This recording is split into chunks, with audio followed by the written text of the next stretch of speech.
Film की शुरुआत होती है समंदर के बीचों बीच एक शिप को दिखाने से जो बहुत बड़ी थी। इसका नाम था क्वीन मैरी और ये वक्त है सन 1938 का, जहाँ क्वीन मैरी शिप के अंदर के बहुत बुरे हालात हमें दिखाए जाते हैं। हर तरफ लाशें ही लाशें बिखरी पड़ी थी, खून से लथपथ। उनका बहुत ही बुरा हाल था, किसी ने सबको बहुत बुरी तरह से मार दिया था। तभी यहाँ पर शिप का गार्ड आया जो असल में एक औरत को ढूंढने आया था। और अब जैसे वो औरत उसके सामने आई, गार्ड बहुत डर जाता है, चिल्लाने लगा और वही गिर जाता है क्योंकि औरत का हुलिया भी बिगड़ा पड़ा था। उसका चेहरा खराब हो गया था, उसको भी किसी ने बुरी तरह मारा था और अगले ही पल उस औरत की भी मौत हो जाती है। वो भी वहीं गिर पड़ी क्योंकि उसकी पेट पर किसी ने कुल्हाड़ी से वार किया था।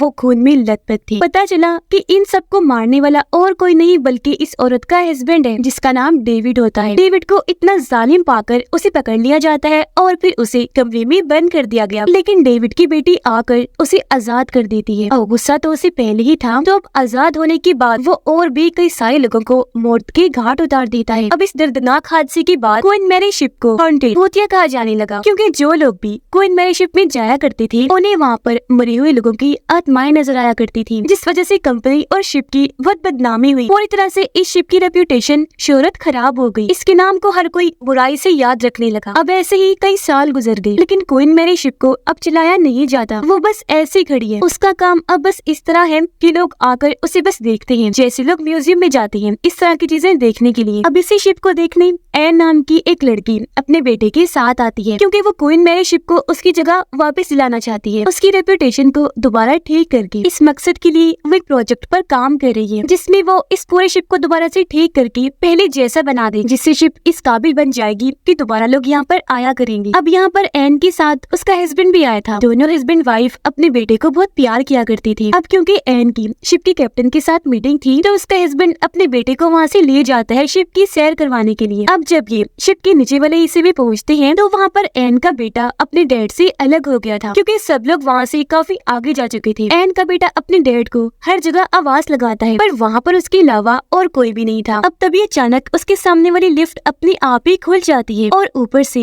एक कार्ड लिफ्ट में आकर गिर जाता है। उसे उठाने के लिए एन का बेटा लिफ्ट के अंदर आ गया। वो देखता है कि ये कार्ड फॉर्चून वाला है, यानी कि किस्मत वाला। इसके जरिए इंसान को उसकी किस्मत बताई जाती है कि आगे चलकर उसके साथ क्या होगा। इससे पहले वो कार्ड लेकर लिफ्ट से बाहर आता, लिफ्ट का दरवाजा अपने आप ही बंद हो जाता है और अब वो लिफ्ट के जरिए नीचे तय खाने में आ गया जहाँ पर उसे डेविड की बेटी की आत्मा दिखाई देती है जो एक जगह पर छुपी हुई थी, यानी कि वही बच्ची जिसने अपने डैड डेविड को आजाद कर दिया था, जहाँ बाद में उसके डैड ने और भी कई सारे लोगों को मार दिया था। पर अब जैसे एन की बेटी ने पलट कर देखा तो अब वहाँ पर डेविड की बेटी की आत्मा नहीं थी। एन का बेटा अब आगे बढ़ता रहा क्योंकि वो हर जगह की तस्वीरें बना रहा था। ऐसे फिर चलते चलते वो एक पुल के पास आ गया, लेकिन इस बात से अनजान था कि एक आदमी का साया मेरा पीछा कर रहा है। पर जल्दी उसे एहसास हो जाता है कि मेरे पीछे कोई है, इसलिए वो फौरन पलटकर उस साया की तस्वीर बना लेता है। लेकिन अब इससे पहले वो साया उस पे हमला करता तभी एकदम से डेविड की बेटी की आत्मा उसे धक्का देकर नीचे फेंक देती है। अब एन के बेटे के गले में जो कैमरा लटका हुआ था उसकी मदद से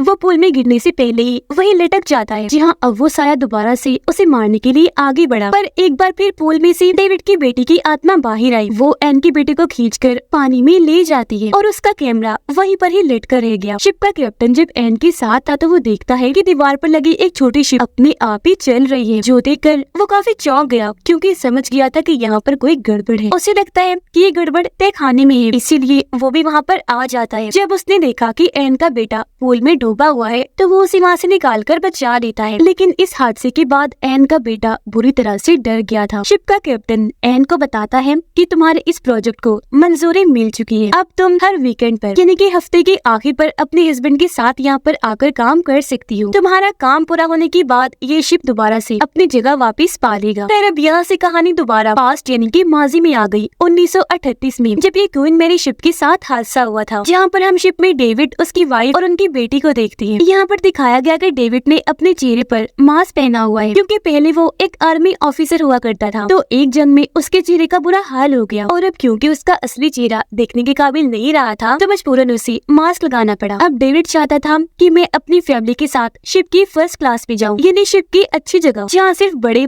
और अमीर लोगों को ही रखा जाता है। पर क्योंकि डेविड और उसकी फैमिली इन लोगों में शामिल नहीं थी तो इन्हें फर्स्ट क्लास में जाने की इजाजत नहीं थी। तभी डेविड को पता चला कि फर्स्ट क्लास का एक कपल जिन्होंने आना था वो शिप में नहीं आए, इसलिए अब डेविड खुद उनका नाम लेकर फर्स्ट क्लास में चला जाता है अपनी वाइफ और बेटी को लेकर। ये फैमिली भी अब टेबल पर बैठ जाती है। यहाँ का माहौल वो काफी इंजॉय कर रही थी, सब कुछ बहुत अच्छा था। यहाँ पता चला कि डेविड की वाइफ फॉर्चून कार्ड देकर लोगों को उनकी किस्मत बताया करती थी। अब जब ये फैमिली यहाँ पर इंजॉय कर रही थी तो तभी यहाँ पर वो कपल आ जाता है जिनका नाम खुद लेकर डेविड अपनी फैमिली के साथ यहाँ पर आया था। और अब जब ये बात शिप के ग्रुप को पता चली तो डेविड पर पहले तो काफी गुस्सा करती है और फिर उन्हें यहाँ से जाने के लिए कहती है, पर वो जाने से साफ साफ मना कर देता है। इसलिए अब शिप का ग्रुप जबरदस्ती उसे वहाँ से निकालने लगी, जिस दौरान उसका मास्क उतर के गिर जाता है। और अब यहाँ पर बैठे सारे लोग डेविड का चेहरा देख लेते हैं। चेहरे की सच में बहुत बुरी हालत थी, जो देखकर सारे ही काफी डर गए। इस चीज से उसे शर्मिंदगी हुई, बहुत बुरा लगता है। इसलिए वो अपनी वाइफ को लेकर वहाँ से बाहर आ जाता है। डेविड काफी परेशान था, इसलिए वो टहलता हुआ नीचे पूल के पास आ जाता है। अब शिप का कैप्टन अपने ग्रुप को कहता है कि शिप की स्पीड को तेज करो और ज्यादा तेज चलाओ। और अब जब वो ऐसा करते हैं तो जाहिर है शिप का प्रेशर भी काफी हद तक बढ़ जाता है, जिस वजह से पहले तो एक इंजन फटा, इसके अलावा एक कमरे की दीवारें भी गिर जाती है। जो कमरा बहुत ही गर्म था। कुछ देर के बाद डेविड वापस अपने कमरे में आया। उसकी वाइफ काफी परेशान थी, कहती है कि हमारी बेटी का कुछ भी पता नहीं चल पा रहा कि वो कहाँ गई है, हमें जल्द से जल्द उसे ढूंढना चाहिए। लेकिन डेविड उसकी बात का कोई जवाब नहीं देता। वो बिल्कुल बदल गया था, उसके हाव भाव बहुत ही अजीब थे। सबसे चौंका देने वाली बात कि उसके हाथ में कुल्हाड़ी भी थी जिसमें खून लगा हुआ था। वो वॉशरूम में गया।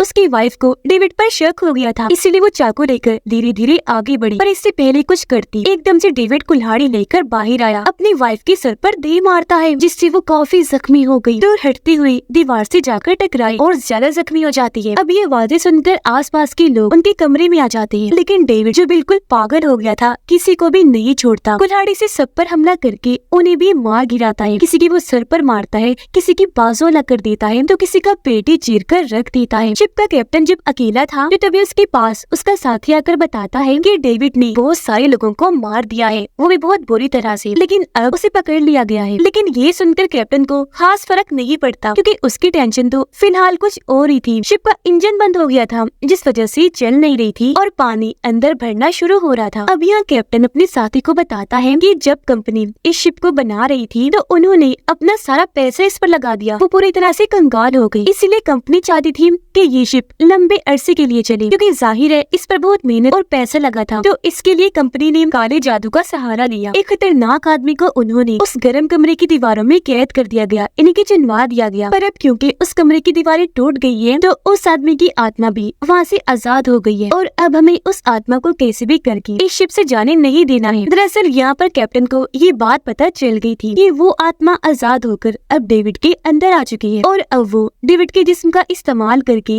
इस शिप से बाहर जाना चाहती है, आजाद होना चाहती है। तो अब कैप्टन किसी भी सूरत डेविड को शिप से जाने नहीं देगा, क्योंकि अगर वो आत्मा इस शिप से चली गई तो ये बात तो पक्की है कि ये शिप डूब जाएगी, क्योंकि जाहिर है आत्मा को वहाँ पर कैद करने के लिए काले जादू का इस्तेमाल किया गया, और आज तक इतने सालों से ये शिप आत्मा की यहाँ पर कैद होने की वजह से चल रही थी। पर आज अगर आजाद हो जाएगी तो बहुत गड़बड़ हो जाएगी। डेविड को दिखाया गया जो शिप से भागने में कामयाब हो जाता है, और अब वो एक छोटी बोट के जरिए वहाँ से आगे बढ़ना चाह रहा था, पर अभी वो शिप के साथ ही था। इतनी ही देर में कैप्टन यहाँ पर गन लेकर आ गई, जो डेविड को शूट करना चाहती थी, पर उनका एक साथी ऐसा करने से मना करता है। तब गुस्से में आकर कैप्टन उसको शूट कर देती है। साथ ही उन्होंने डेविड पर भी गोलियां चलाई, जिससे अब वो आत्मा और डेविड यहाँ से नहीं निकल पाते। इंजन एक बार फिर से चलना शुरू हो गया था, लाइट्स भी ऑन हो गई। इस बात से कैप्टन को खुशी तो हुई, पर उसे दुख भी था कि मैंने इस बीच अपने 2 आदमियों को मार दिया। वो इस शर्मिंदगी से बाहर आ ही नहीं रहा था, तो उसने खुद को भी सजा दी। एक जगह पर खुद को बंद कर लिया और शूट करके अपनी जान ली, जिसके बाद कहानी वापस से प्रेजेंट टाइम मौजूदा वक्त में आ जाती है, जहाँ वीकेंड पर फिर से एन और उसका हस्बैंड शिप में आए। लेकिन यहाँ पर कैप्टन बड़ी अजीब बात करता है, कहता है कि आज तुम क्योंकि अपने साथ अपने बेटे को नहीं लाए तो मैं तुम्हें काम करने नहीं दूंगा। ये सुनकर एन और उसका हस्बैंड कैप्टन से काफी मिन्नतें करती हैं कि प्लीज हमें काम करने दीजिए, उसको अगर हम नहीं लाए तो हमारी मजबूरी थी, जिस पर आखिर कैप्टन मान ही गया। एन और उसका हस्बैंड अपने कमरे में जाते हैं। बाथरूम में जब एन आई तो उसके हाथ पर पट्टी बंधी हुई थी। जैसे उसने पट्टी खोली, उसके हाथ पर जख्म का निशान था, हाथ सूजा हुआ था। असल में पिछली बार जब वो अपने बेटे के साथ घर गई थी तो उसका बेटा पूरी तरह से बदल गया था। फिर एक दिन एन ने देखा कि मेरा बेटा खिड़की से बाहर वाली साइड पर लटका हुआ है। एन को देखकर काफी अजीब लगा। वो उसे अंदर आने का कहती है, क्योंकि बाहर बहुत तेज बारिश हो रही थी, पर उसका बेटा कहता है कि नहीं, मैं अंदर नहीं आऊंगा, अगर मुझे अंदर बुलाना है तो एक शर्त पर, मैं उस शिप में अब दोबारा वापस कभी नहीं जाऊंगा, क्योंकि वहाँ पर बहुत सारी डरावनी आत्माएं हैं जो मुझे डरा रही थी। उन्होंने मेरी जान लेने की भी कोशिश की। मुझे उनसे बहुत डर लगता है तो मैं नहीं जाऊंगा। तब एन अपना हाथ आगे करके उसे बड़े प्यार से समझा रही होती है और धीरे धीरे खिड़की की तरफ आगे बढ़ रही थी। और अब जैसे वो अपना हाथ खिड़की से बाहर निकालती है, एकदम से ही खिड़की बंद हो जाती है जिसमें उसका हाथ आ गया। वो काफी जख्मी हो गई, दर्द से चिल्लाने लगती है और अब ये सारी बातें याद करके वो काफी डर जाती है। रात को जब वो अपने कमरे में सो रही थी तो तभी उसे अजीब सी डरावनी आवाजें सुनाई देने लगती है। तभी उसके मोबाइल में से डरावना सा हाथ भी स्क्रीन तोड़कर बाहर आने लगता है। डरावनी आवाजों की वजह से एन की आँख खुल गई। वो जब अपना मोबाइल चेक करती है तो स्क्रीन टूटी हुई थी और अब अचानक से ही मोबाइल के अंदर से डरावना सा हाथ बाहर आकर उसका गला पकड़ लेता है। हाथ उसका गला छोड़ ही नहीं रहा था, इसीलिए अपनी जान बचाने के लिए एन एक पेन को हाथ में ही घुसा देती है, पर फौरन ही वो हाथ गायब हो गया और पेन उसके अपने जख्मी हाथ पर लग जाता है, जिससे हाथ और ज्यादा जख्मी हो जाता है। एक तो वो डरी हुई थी, ऊपर से उसे दर्द हो रही थी। वो घबराती हुई पीछे हटने लगती है और अब जैसे उसने मुड़कर देखा वहाँ पर लाशें ही लाशें थी, जो देखकर वो और ज्यादा डर जाती है। मदद के लिए पुकारने लगी। इतनी ही देर में उसके हस्बैंड अंदर आ जाता है और जब उसने एन की ऐसी हालत देखी वो भी काफी डर गया और क्योंकि दोनों शिप में थे इसलिए वो उसे वहाँ से बाहर काउंटर पर ले आया। एना के हाथ की मरहम पट्टी करता है। यहाँ वो उसे बताती है कि जब हमारा बेटा खिड़की से बाहर लटका हुआ था तब उसके अंदर उसकी अपनी आत्मा नहीं थी, मैंने उसके अंदर किसी और की ही आत्मा को देखा और वो आत्मा और किसी की नहीं बल्कि डेविड की बेटी की थी, क्योंकि हमारे बेटे को जब पूल में खींचकर उसने जान बचाई थी तो पूल में गिरते ही उसकी आत्मा हमारे बेटे के अंदर चली गई, जबकि हमारे बेटे की आत्मा वही रह गई। मतलब कि इनके बेटे की आत्मा अभी भी इस शिप के अंदर ही है। तो अब ये दोनों अपने बेटे की आत्मा को ढूंढने ही शिप में आए हैं। शिप का कैप्टन जो काफी देर से इन पर नजर रखे हुए था उसे दोनों पर शक हो जाता है, इसीलिए वो अपनी गन निकालकर उस तरफ जाता है जहाँ पर ये दोनों जा रहे थे। ये दोनों नीचे तहखाने में जा रहे थे जहाँ पर पूल है, जहाँ पर इन्हें इनके बेटे का कैमरा दिखता है जिससे उसने उस साई की तस्वीर बनाई थी। ये दोनों कैमरा के रोल को निकाल लेते हैं क्योंकि इन्हें पता था कि इसमें जरूरी तस्वीरें हो सकती हैं। साथ ही एन का हस्बैंड यहाँ पर पूरे शिप को स्कैन करने लगता है जिसमें जो उसे एक चेम्बर दिखता है, यानी वही जगह